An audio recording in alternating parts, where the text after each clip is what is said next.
జిల్లా పర్చూరు నియోజకవర్గ ఇంకొల్లు మండలం గంగవరం గ్రామంలో తెలుగుదేశం పార్టీ కార్యాలయం మరియు తెలుగుదేశం పార్టీ వ్యవస్థాపకుడు మాజీ ముఖ్యమంత్రి ఎన్టీ రామారావు గారి విగ్రహావిష్కరణ కార్యక్రమానికి ముఖ్య అతిథులుగా ఎమ్మెల్యే ఏలూరి సాంబశివరావు పాల్గొని పార్టీ కార్యాలయం ఓపెనింగ్ విగ్రహావిష్కరణ చేసిన ఎమ్మెల్యే ఏలూరి సాంబశివరావు ఈ కార్యక్రమానికి తెలుగుదేశం పార్టీ నాయకులు కార్యకర్తలు తదితరులు పాల్గొన్నారు.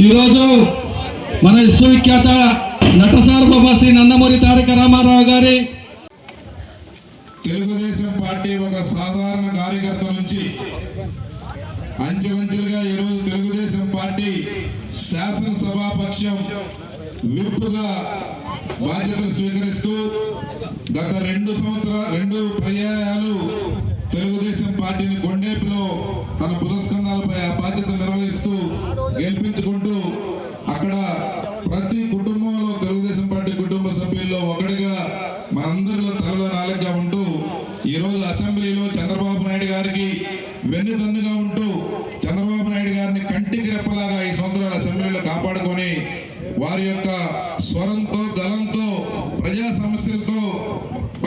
సమస్యలపై అసెంబ్లీలో ప్రభుత్వానికి ముచ్చమట్లు పోపించిన మన కొండేపి శాసనసభ్యులు సోదరులు శ్రీ డోల బాల వీరాంజనేయ స్వామి గారిని మాట్లాడవలసిందిగా కోరుతా ఉన్నాను.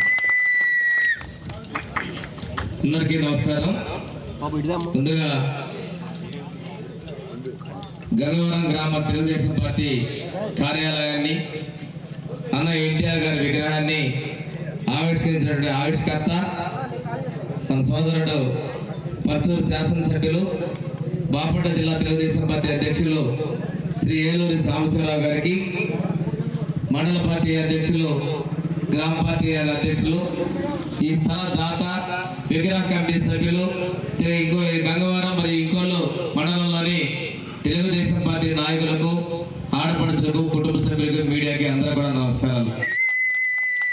నిజంగా గంగవరం గ్రామంలో సాంబశివరావు గారు ఎన్టీఆర్ గారి విగ్రహం ఆవిష్కరణ రమ్మని చెప్పంటే సెంటర్లో మనం కోడల్లో విగ్రహం అనుకున్నాం, కానీ ఇక్కడికి వచ్చిన తర్వాత ఒక నియోజకవర్గ స్థాయి ఆ కార్యాలయం అదే విధంగా చాలా చక్కగా స్ఫూర్తిగా ప్రతి ఒక్కళ్ళు కూడా తాము సహితం దీనిలో భాగస్వాములైనందుకు ఈ గంగవరంలో ఉన్నటువంటి తెలుగుదేశం పార్టీ కార్యకర్తల్ని మనస్ఫూర్తిగా అభినందనలు తెలియజేస్తా ఉన్నా. ఇది స్ఫూర్తి, ఎందుకంటే ఆంధ్రప్రదేశ్ రాజకీయాల్ని ఒక మార్పు తీసుకొచ్చిన వ్యక్తి పద్మశ్రీ డాక్టర్ ఎన్టీ రామారావు గారు.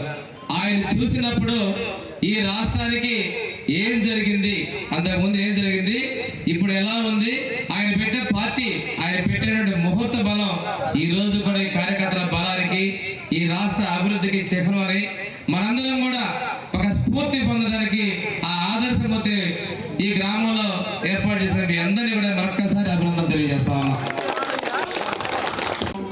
ఒక స్ఫూర్తితో మీరు ఈ కార్యక్రమం తీసుకున్నారు. ఈరోజు మనకి ఎన్టీ రామారావు గారి విగ్రహాన్ని మనం ఇక్కడ ఆవిష్కరించుకోవడం అంటే వారు ఏ ఉద్దేశంతో ఈ తెలుగుదేశం పార్టీని స్థాపించారో ఆ ఉద్దేశాలు, ఆ కళలను సాకారం చేసే దిశగా మనం అందరం కూడా కలిసికట్టుగా పనిచేయడానికి ప్రతిన పోవటం. ఆ రోజున్న పరిస్థితుల్లో రాజకీయం కొద్దిమందికి మాత్రమే పరిమితమైన పరిస్థితుల్లో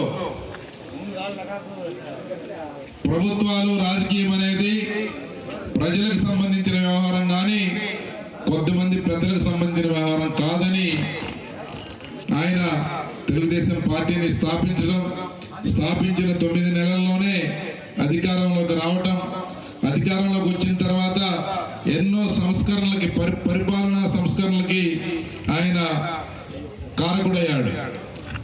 ఎంతో మంది ఎన్నో సంవత్సరాలుగా ప్రయత్నం చేసి విఫలమైన ఎన్నో అంశాలని ఆయన ఒక కలంపోటుతో సాధించారు.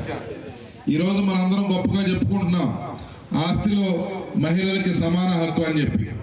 దానికోసం గతంలో ఎంతోమంది సంఘ సంస్కర్తలు సమాజంలో మహిళని సమానంగా చూడాలని దానికోసం ఎంతో శ్రమించారు. కానీ ఎన్టీ రామారావు గారు ముఖ్యమంత్రి అయ్యాక మన కుటుంబంలో ఏ విధంగా మనం గౌరవం ఇస్తామో మహిళకి, సమాజంలో కూడా అదే గౌరవం ఇవ్వాలి. ఆస్తిలో హక్కు వచ్చినప్పుడు మాత్రమే ఆ గౌరవం దక్కుతుందని చెప్పి ఆయన ఆ హక్కుని కల్పించారు. అలాగే స్థానిక సంస్థల్లో రిజర్వేషన్లు కల్పించడం ద్వారా లక్షలాది మంది బీసీ, ఎస్సీ, ఎస్టీ మహిళా నాయకుల్ని తయారు చేసుకోవడానికి కావలసిన ఫౌండేషన్ ఆ రోజు ఆయన 40 సంవత్సరాల క్రితం వేశారు. ఈ రకంగా ఆయన ఎన్నో రకాలుగా ఆ రోజు పేదవాడికి వరన్నం తినాలంటే పండగ రోజు మాత్రమే సాధ్యపడేది. కానీ ఆయన ఆనాడున్న పరిస్థితుల్లో 2 రూపాయల కిలో బియ్యం తీసుకురావడం వల్ల ఈరోజు ఏ ప్రభుత్వాలు వచ్చినా కిలో బియ్యం రూపాయికి ఇస్తా ఉన్నారు.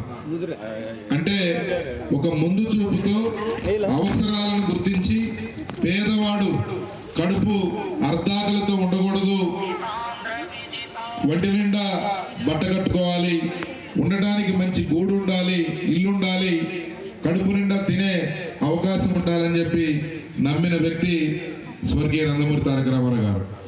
దానికోసం ఆయన ప్రజలిచ్చిన అధికారాన్ని, ప్రజలిచ్చిన అవకాశాన్ని ఆయన బ్రహ్మాండంగా ఉపయోగించారు.